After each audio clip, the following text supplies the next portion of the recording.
प्रियजन हो, मी तुम्हाला येशूच्या नावाने अभिवादन करतो. तुम्ही सर्व ठीक आहात ना? तुम्ही धाडसी आहात का? तुम्हाला कुठलाही भीती नाही ना? पण आतमध्ये कुठेतरी भीती आहे असं वाटतं. तुम्ही ती भीती बाहेरून दाखवत नसला तरी आतमध्ये असं वाटतं की काय होईल, कसं होईल याची चिंता आहे. तुम्ही म्हणता, मी विश्वासाने प्रार्थना केली, पण आतून त्या गोष्टीचा शेवट कसा होईल याची भीती आहे. ती भीती नाही का?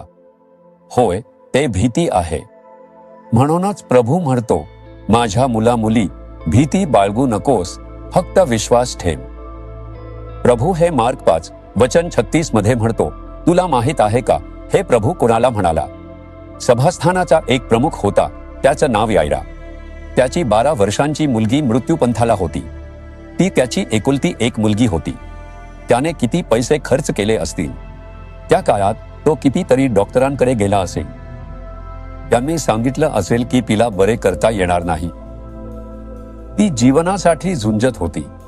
यायरूसने ऐकलं की येशू तिला बरे करू शकतो.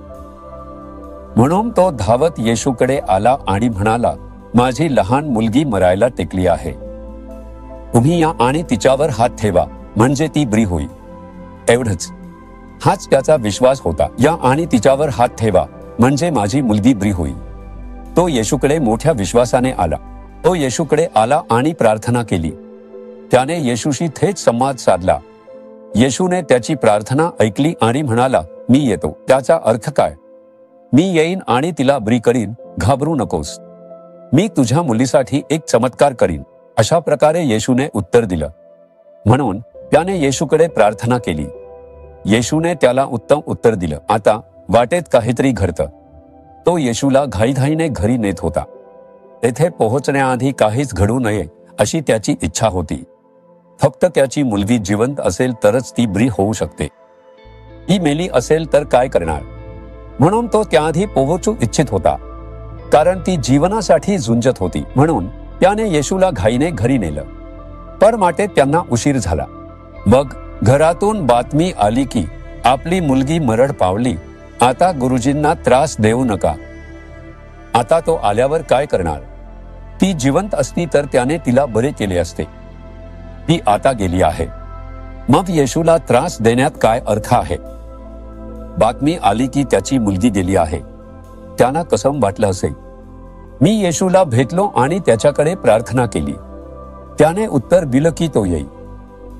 पण आता वाटेत उलटी बातमी येते आहे. तो पूर्णपणे खचला होता. येशूने लगेच यायराला सांगितले, भिवू नकोस, विश्वास मात्र धर. तुम्हाला माहित आहे का मूळ भाषेत याचा नेमका अर्थ काय आहे? घाबरू नकोस, फक्त विश्वास ठेव, म्हणजे तुझा विश्वास सोडू नकोस. जैरूस, जेव्हा तू मला पहिल्यांदा भेटलास तेव्हा तू काय विश्वास ठेवला होतास? ये, तिच्यावर हात ठेव, म्हणजे माझी मुलगी जिवंत राहील. बरोबर. हो, विश्वास सोडू नकोस. मध्ये काहीही घडू शकतं. तुझी मुलगी कदाचित गेली असेल किंवा तिच्या मृत्यूची बातमी आली असेल.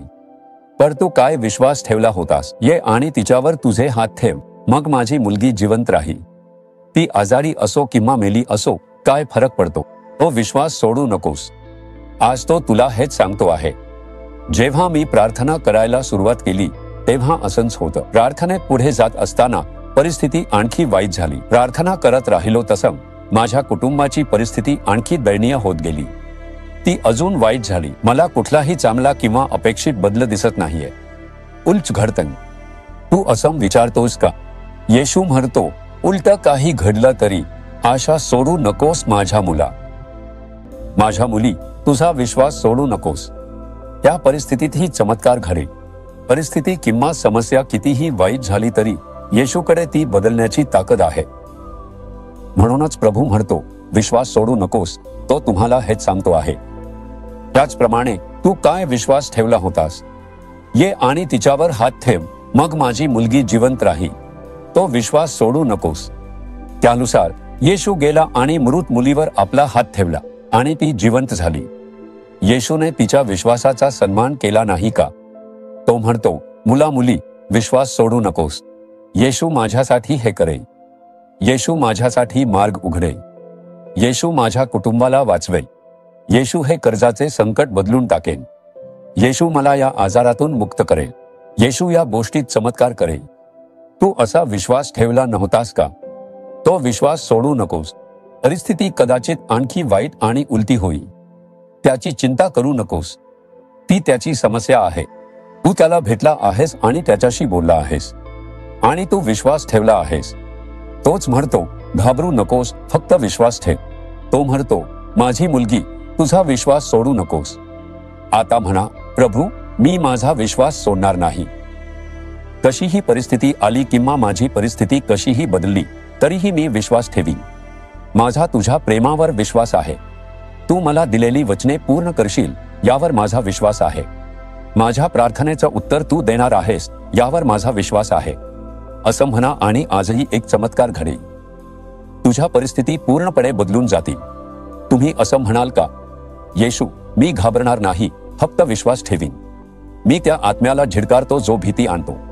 मी अविश्वासाच्या आत्म्यालाही माझ्यापासून दूर जाण्यास सांगतो. मी कोणत्याही परिस्थितीत विश्वास सोडणार नाही. तू माझ्यासाठी हे करशील. तू एक चमत्कार घडवशील.